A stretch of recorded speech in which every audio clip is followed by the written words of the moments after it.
Депозиттерди коргоо боюнча агенттиги 8 апрелден 14 апрель күндөрү Кыргыз Республикасынын Улуттук банкы жана Кыргызстандын каржы институттары менен бирдикте бүткүл дүйнөлүк глобалдык акча жумалыгынын алкагында калктын финансылык сабаттуулугун жогорулатуу боюнча түрдүү иш-чараларды уюштурууда. Бул багытта Баткен мамлекеттик университетинде студенттерге атайын лекциялар уюштурулган.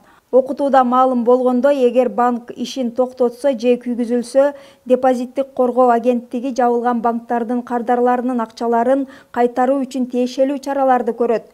Үстөк пайыздарды кошкондо 1 миллион сомго чейин кепилдик бар. Бул кепилдик 2023 жылга чейин 200 000 сом гана болсо, 2 жыл аралыгында 5 эсе көтөрүлүп, 1 миллион сомго жетти. Белгилей кетсек, агенттикти мамлекет 2008 жылы көз карандысыз коммерциялык эмес уюм катары түзгөн. Ал Кыргыз Республикасында депозиттерди коргоо кызматын аткарат.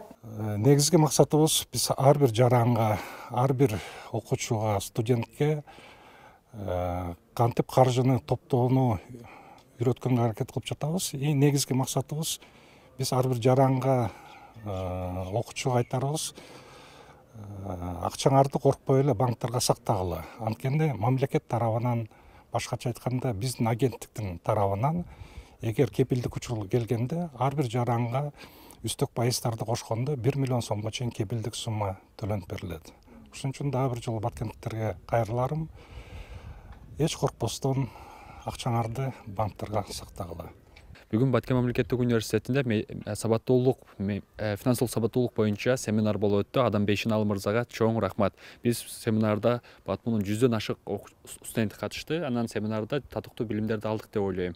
Акчаны кантип колдонуу, акчаны каякта сактоо, алтында сактоо же валюта аркылуу сактоо боюнча толук информацияларды алдык деп ойлойм.